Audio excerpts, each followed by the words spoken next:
Kiki Nirani Handayani sebagai host di acara Podcast Siap Kesbi.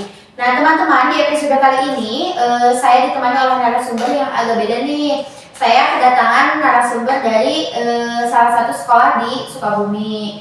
Kita langsung perkenalkan saja ya. Mangga Pak. Baik, terima kasih. Perkenalkan, nama saya Ahmad Sanusi, yang merupakan bagian dari SMK Priority. Di sini saya selaku Wakasek Kesiswaan dan juga guru BK. Ya. Terima kasih atas undangannya, barangkali sudah dihadirkan untuk acara podcast di Yakesbi. Boleh diperkenalkan untuk adik-adik siswanya? Oke. Sebelumnya perkenalkan, nama saya Fede, panggilan saya Pidi, saya dari kelas 10 dan saya mengambil jurusan asisten perawatan. Perkenalkan, nama aku Gita Fitriani dari kelas 10 asisten keperawatan juga.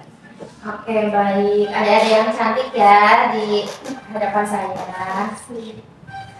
Nah, sebelumnya kalian udah tahu belum kita akan membahas tema tentang apa nih? Tentang pembulian di lingkungan sekolah. Nah, betul sekali teman-teman. Jadi di episode kali ini kita akan membahas tema tentang bullying di lingkungan sekolah. Nah, sebelum kita lanjut ke pembahasannya, barangkali Bapak ingin ada yang disampaikan? Terima kasih. Untuk SMK Priority sendiri, barangkali di sini sekalian promosi ya. Iya, bangga Pak.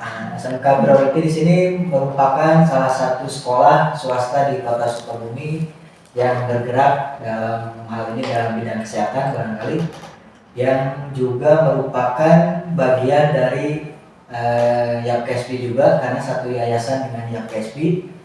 Dan bagi adik-adik yang sudah lulus SMK atau SMP ya, dan SMMTS, barangkali bisa alternatif memilih sekolah di SMK Priority.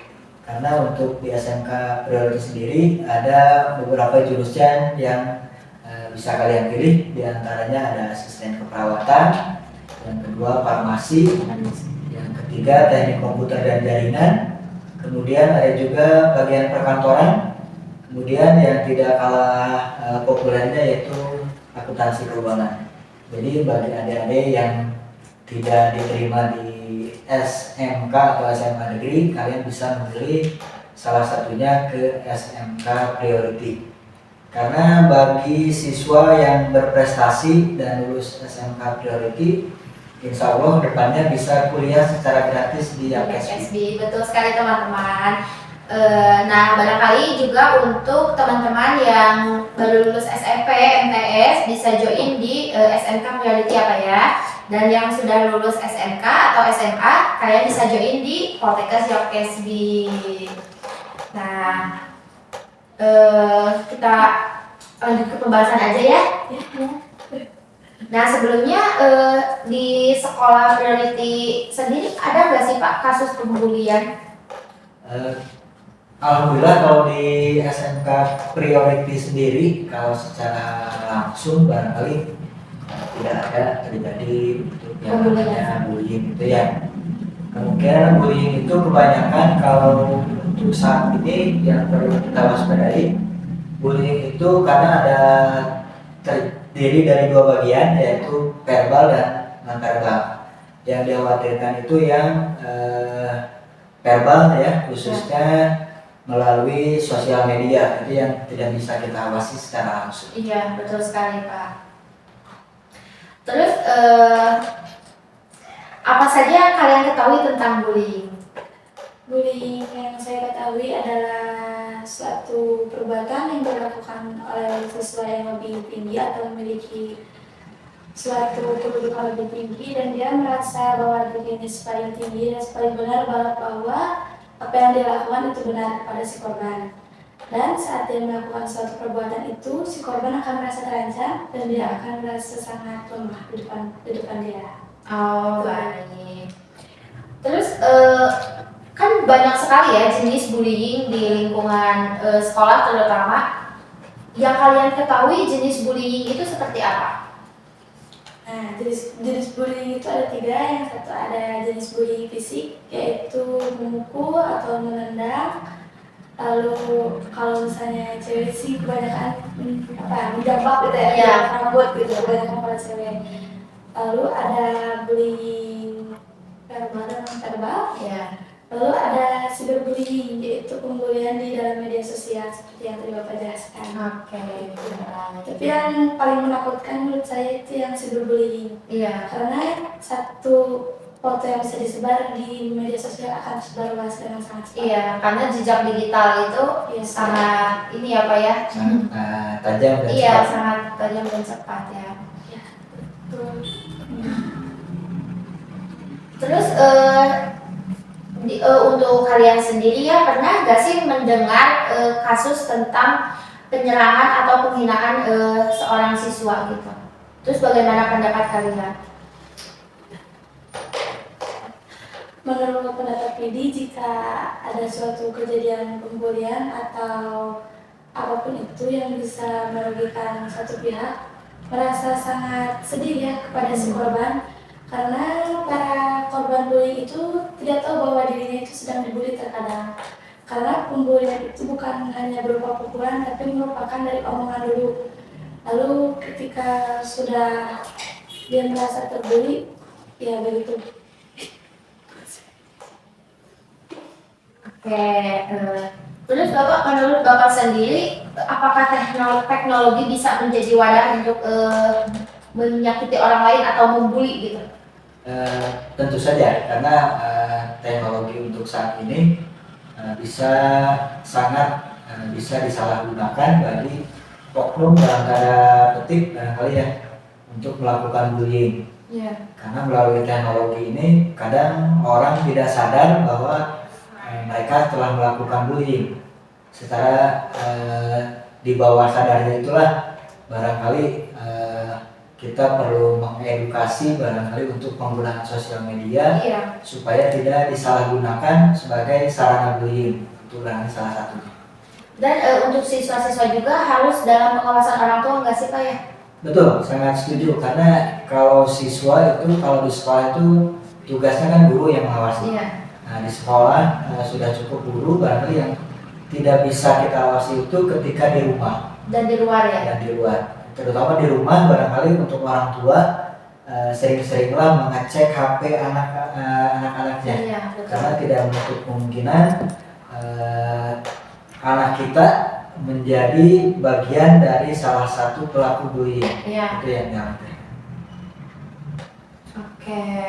Nah, jadi untuk orang tua di luar sana yang sedang menonton podcast kami, ditekankan sekali untuk mengawasi anaknya ya Pak ya, Ya. terutama dalam menggunakan sosial media, karena ditakutkan anak kita itu menjadi korban atau malah mereka yang pelaku ya Pak ya, seperti itu.